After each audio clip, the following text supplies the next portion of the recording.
Hello and welcome to Patch Notes, the show where we bring you the video game news you need to know about. My name is Cesar Torres, Hi, my name is Gino Viteri. I hope you guys don't mind. I'm playing Final Fantasy at the same time. and let's jump into your weekly Patch Notes. McKenna, Hello. today is July 4th. You know what that means? It's the 4th of July. That is correct. That is factually, that is a fact. It is the 4th of July. It is also Alice in Wonderland Day. Oh, really? Yeah, weird movie. Only read the book. You've only read the book to Alice in Wonderland? You haven't seen the movie? I've never seen the movie. Nope, none of them. Interesting. I haven't would read say- the book or seen the movie. I would say watch the original one. The original one has amazing animation. It's also National Caesar Salad Day. Oh, my- it's it's- your salad. It's the day of my salad, my hair. That's why I call my hair the salad.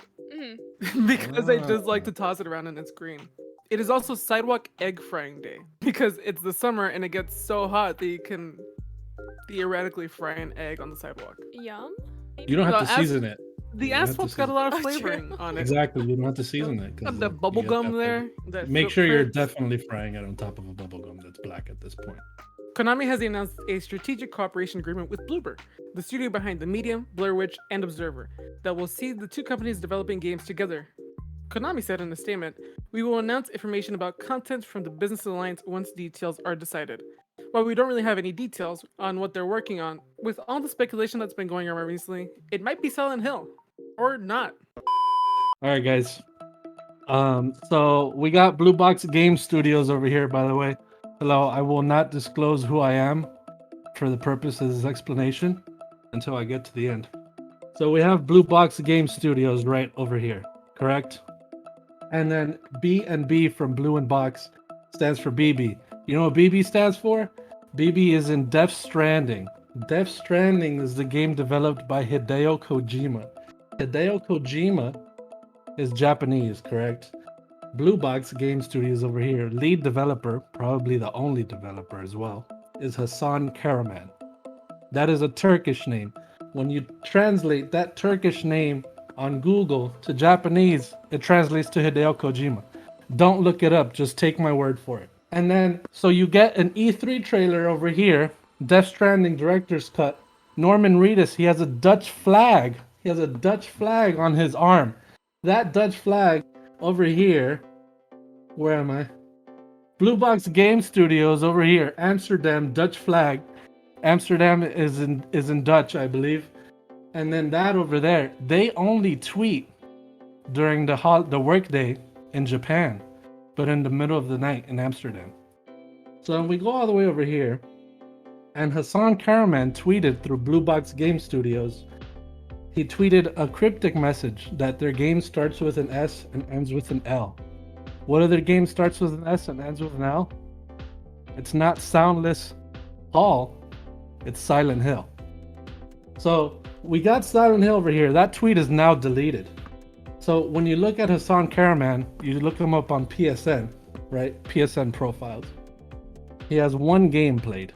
That game is called Demon Blood. That game is unreleased. Nobody knows what this game is. Interesting, correct? So this game app that he's releasing on PSN was supposed to come out this past week. Hasan Karaman released a video on Twitter, which are very ominous. He released a video on Twitter delaying this game app to August. What else released in August? PT, playable trailer, Silent Hills. August 2014, that's when that released. Interesting connection, correct? So recently, biggest bombshell story here, Hideo Kojima, as you know, had a falling out with Konami about a few years ago. What happens when they have a falling out with your significant other? You break up. What did he do now? He followed his ex on social media recently. What does that mean? That means they're working together again. And what can they be working together again on? Silent Hill. So let me tell you something here. I know all this because look, I just circled a G right there, right? And I just circled an I right there, correct? Where's that's an N. That's an O. What do all these make? G-I-N-O.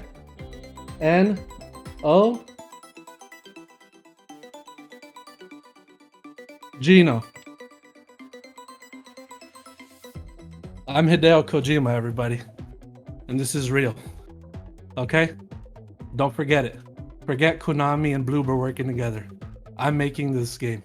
Ghost of Tsushima is getting a director's cut coming to PS4 and PS5, and the details are kind of interesting, so let's get into it. And to get things started, let's talk about the prices, because there is an upgrade plan just in case you already own the original version of the game and want to upgrade it to the director's cut. And there's plans for almost everything you can think of, so let's talk about it.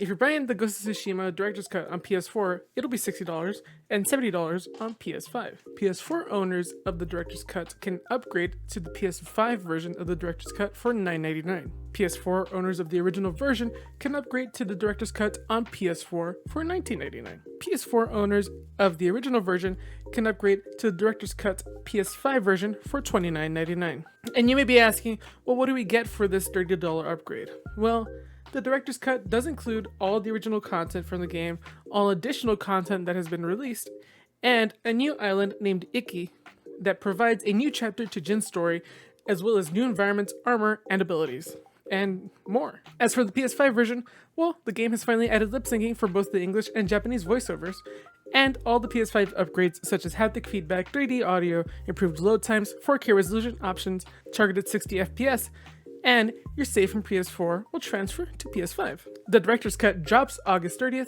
and it seems that this isn't the only Director's Cut Sony is working on. Hideo Kojima announced a Death Stranding Director's Cut coming to PS5 back in Summer Games Fest. More details are coming soon, and it's been reported for a long time that Naughty Dog is actually working on another Last of Us remake for PS5. So I pass the question on to you. What director's cut or remake do you want to see of a game? Are there any games that stick out to you? And also, what do you think of the upgrade prices? Do you like it? Are you willing to pay $30 for some extra content? Let me know.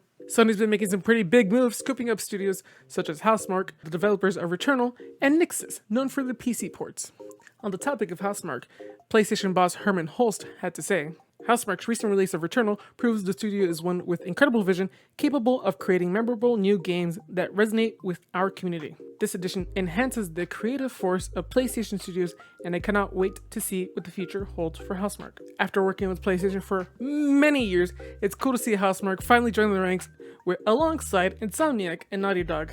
And while we're talking about acquisitions, let's talk about Nixxes. Nixxes is a Dutch company known for porting games over to PC. Some of these ports include the Tomb Raider trilogy and some Deus Ex games. The move to acquire this studio makes sense, as in recent years, Sony has made an effort to increase porting games over to PC. When talking about Nixxes, Holst said, Nixxes will be a strong asset for everyone across PlayStation Studios, helping our teams focus on their most important goal, which is to create unique PlayStation content at the best possible quality. When asked by British GQ if Sony was in an arms race against Microsoft, Holst rejected the idea, saying, "We're very selective about developers that we bring in. I'm always looking for people that have a similar set of values, similar creative ambitions, and work very well with our team that we can further invest in and help grow as creators." It's not like we're going around and just making random acquisitions. And while we're here, I should probably mention Bluepoint. Bluepoint is a studio known for making Demon Souls as well as the Shadow of the Colossus remakes. Well, in the announcement tweets welcoming Housemarque to the PlayStation family, they had a banner with pictures of all sorts of PlayStation games from their studios, including Returnal and the Housemarque logo. Well, it seems that PlayStation Japan may have gotten the wrong memo, because on this tweet welcoming Housemarque to the PlayStation family, they uploaded a banner that also included a picture of Demon Souls in the banner and the Bluepoint logo. The tweet has been deleted, but it seems to be real that PlayStation is probably in the final phases of acquiring Bluepoint, and that's an exciting announcement that should come any day soon. Either way, I'm happy for all of these studios, and I can't wait to see what they do next. The real-life inspiration for the beloved Fallout 4 German Shepherd Dogmeat has passed away, and developer/owner of River, the name of the real dog, Joel Burgess, made a thread on Twitter, which I will read portions of, on River's impact in Fallout 4. I said goodbye to River, who most of you know as Fallout 4's Dogmeat. Heartbroken doesn't cover it, but I won't eulogize her here. For Twitter, I thought it'd be appropriate to look back at her impact on that game. This thread is essentially a long form of the story I always tell about River's role in Fallout 4. That she was the antidote to my biggest worry for the Dogmeat character. A canine weapon and nothing more. What we wanted was a companion first, and a combat ally second. It wasn't obvious at first that River would be our subject. We started by researching some professional dogs with film and or police training. Lots of games go this route, and for good reason. But in the end, we didn't. I remember the catalyst. An eager new member had joined the Dogmeat team. I visited their desk a day or so later. Research covered the walls. Countless images of German shepherds snarling, all teeth and attack postures. Within a day or two, River started visiting the studio. River attended countless meetings, but not just to be poked and prodded and recorded and filmed as reference. Her biggest job was just to be with the team. The more they bonded with her, the more they saw Dogmeat as a character, a friend. She was more than a mascot or an inspiration. She was part of the team. River was an exceptionally patient and gentle dog. This made her a great collaborator for gathering folly, modeling, and animation reference. She loved being with the team and they loved her right back. I believe it shows. River really loved making people happy, sometimes by bringing us large objects. Her intentions were pure, but her judgment wasn't always perfect. You see, Dogmeat isn't primarily focused on killing your enemies. He's protecting you. Often throwing himself directly in harm's way, giving you the time plus the opportunity to deal with the threat yourself. And I suppose this gets to the big idea behind Dogmeat's relationship to you in Fallout 4. Like your character, Dogmeat is caught out of time. This dog doesn't belong here, neither do you. Dogmeat is a tether.